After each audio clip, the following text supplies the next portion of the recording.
I have a few concert DVDs in my collection, and the great thing about those is in case you couldn't make it to that concert, you can now experience it. Maybe you were too young at the time. Maybe it was just a one-night concert. Maybe it was an area that you couldn't get to. This is the Kazdoy Closet. I'm Kazdoy. This is my closet full of all the stuff that I love. And today I want to focus on concert DVDs from the 60s and the 70s. One is the first pop music festival ever. Another one is the first rock benefit concert ever. And the other one is a farewell concert from one of the greatest bands ever. We're going to start with the Tammy Show from 1964. You can get this on Blu-ray for about $30 or so. It's a 2 Blu-ray set. It's got the Tammy Show and the TNT Show, but the Tammy Show is really the one that's best known.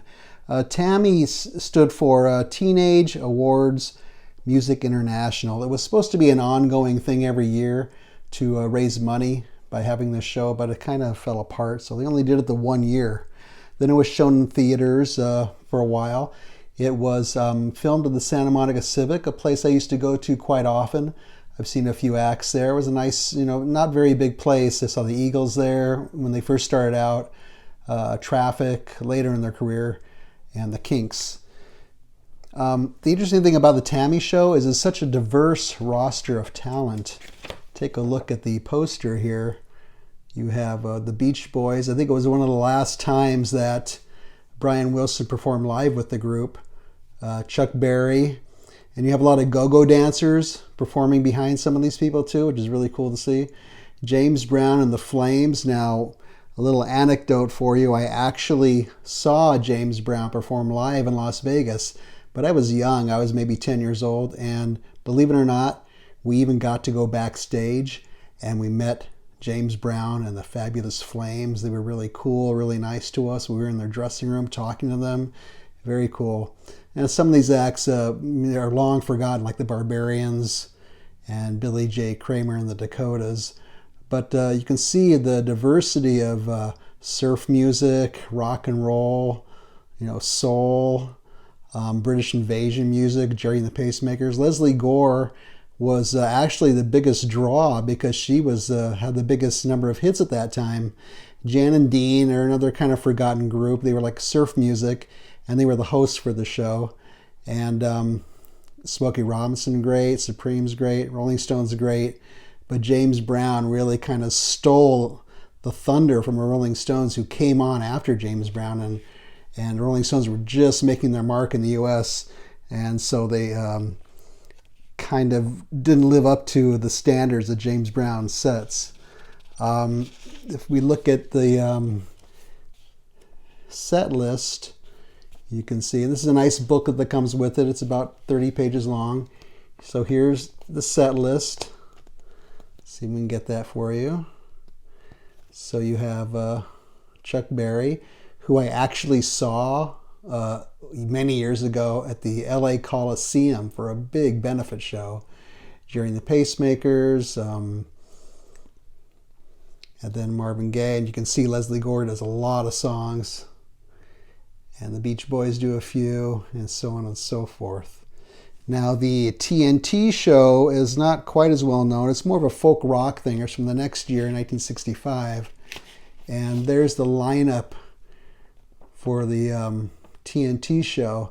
So you can see it's kind of mixed. You have Roger Miller and Joan Baez and Donovan and the Byrds. So you have a mix of people. I haven't seen, I know I've seen Roger McGuinn of the Byrds once, but I don't think I saw Tina Turner perform solo at in New York once.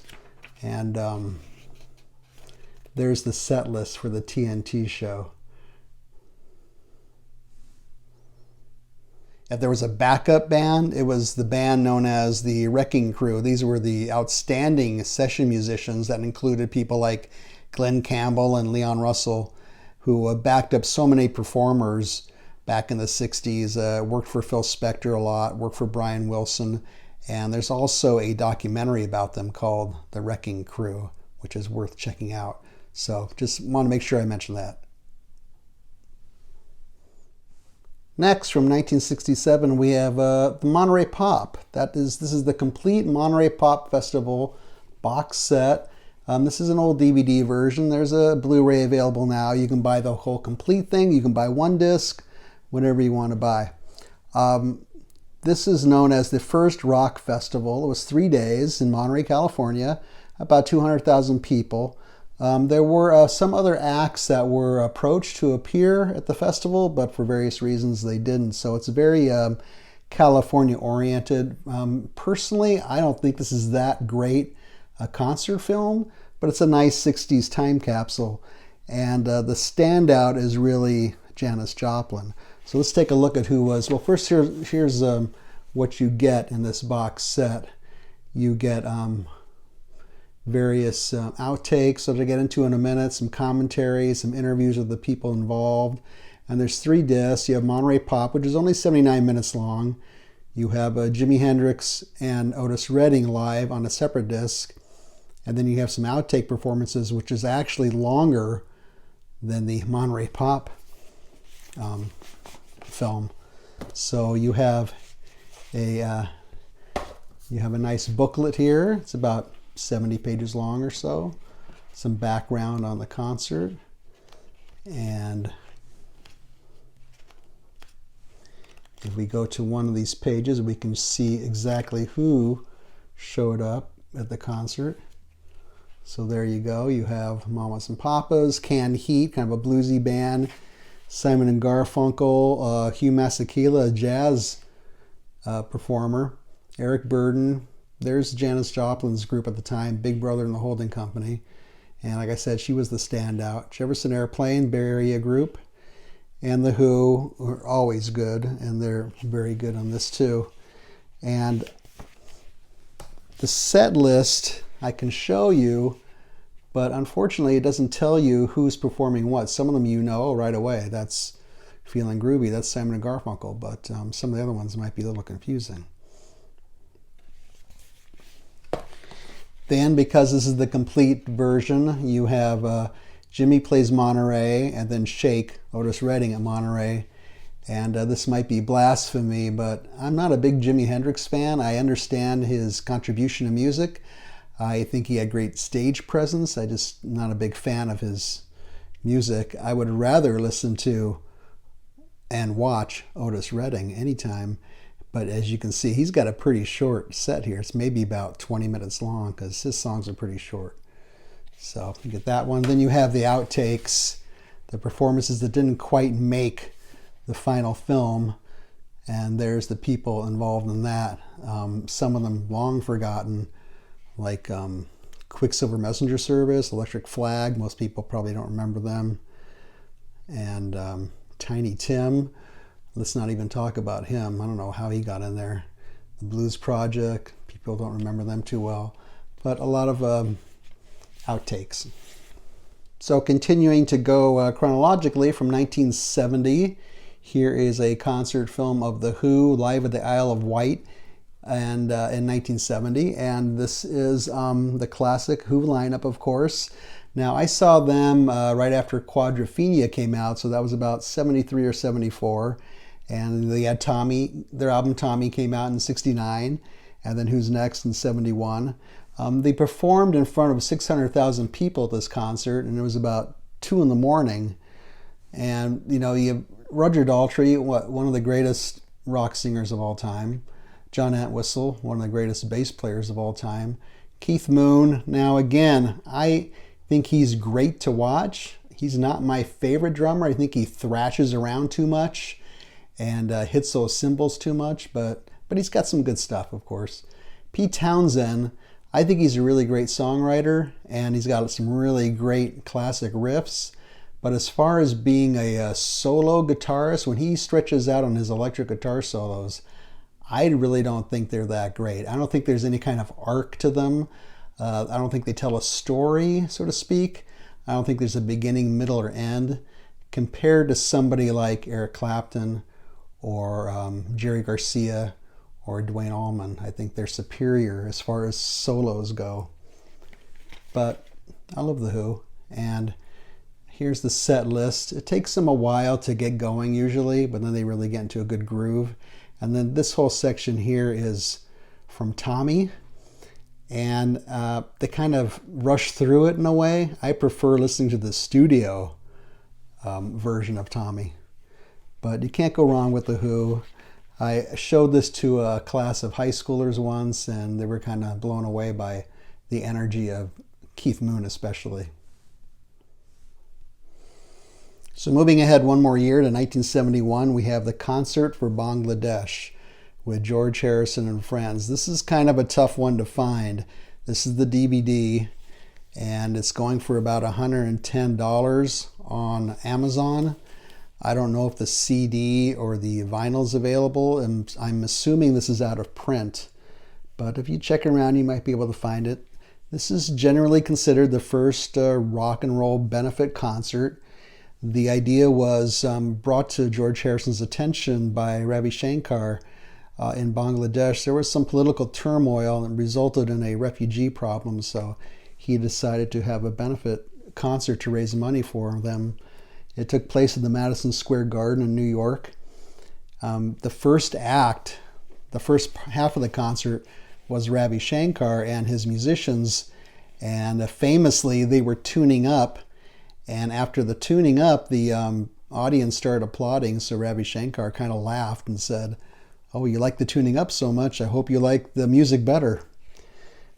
So George got a hold of some of his friends. Let's take a look. Here's the double DVD.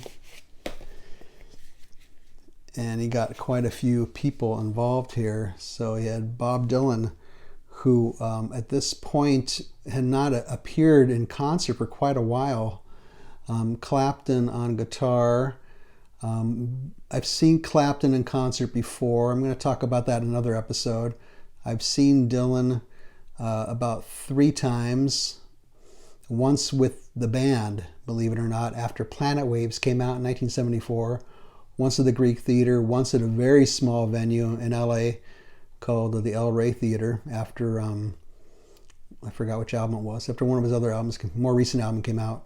Billy Preston, who of course played on a lot of the Beatles albums, and Leon Russell, who I think that was like the first real concert I went to at the Forum, was Leon Russell after his second album came out. Ringo, and then there's Ravi Shankar and his group, and then the backing band, members of Badfinger, and some guys that are classic session musicians. And let's take a look at the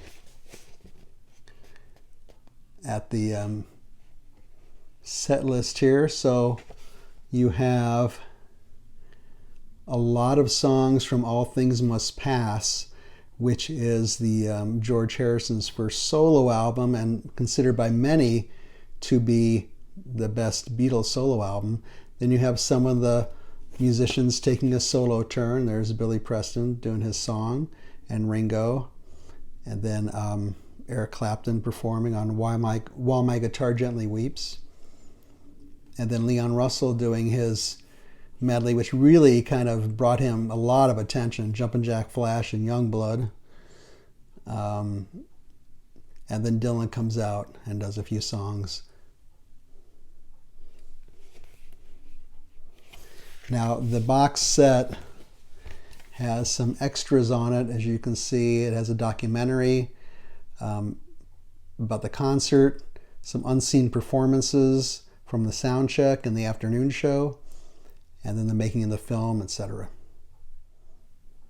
And then finally we have what I think is one of the best concert films ever, and that's The Last Waltz. This is from 1976. The concert was. The film's from 1978, and this is readily available. It's in various different configurations. You can get a box set, you can get a single DVD. This is a special edition DVD. You can get a Blu-ray. This is the band, and they performed in Winterland in San Francisco, and it was supposed to be their last appearance, and it was directed by Martin Scorsese. So this is their farewell show, and they figured, let's call on some old friends we used to play with. So first they called on Ronnie Hawkins, who used to perform with them, And then they called on Dylan, and then it took off from there, because their first album, Music from Big Pink, was a huge influence on a lot of musicians and created a lot of fans for them. So a lot of other musicians want to get involved. And these guys are just, the bands is just virtuoso musicians, and even the three lead singers of the band are all great. Lee Von Helm wasn't too happy with The Last Waltz. He and Robbie Robertson, the main songwriter and the lead guitarist, they had a lot of bad blood. Lee Von basically thought there was a sort of a cash grab for Robbie Robertson, but it's still great. And let's take a look at the set list here.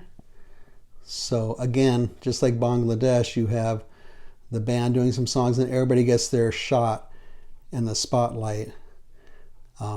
Dr. John, Neil Young. Now, I've seen Neil Young a few times in concert. Now, I saw the band, even though this was their farewell concert.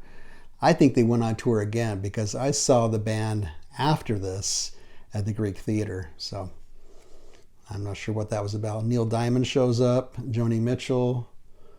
You can see some other people here. Muddy Waters, Eric Clapton, Van Morrison, classic performance of Caravan, and even some poem by where he just passed away, Lawrence Ferlinghetti. And this film is also interspersed with some interviews of Martin Scorsese interviewing members of the band. If you don't want to go the DVD route, but you're curious about the music, check your streaming service, or CDs should be available for all the stuff I talked about today. So those are my DVDs, concert DVDs from the 60s and 70s. And next time I'm going to show you some from the 80s and beyond. So maybe I forgot something, or maybe you have your own favorites that I neglected to point out. Feel free to leave a comment. Leave a thumbs up. Don't leave a thumbs down. Subscribe would be great. Otherwise, I hope you enjoyed this video, and I will see you next time.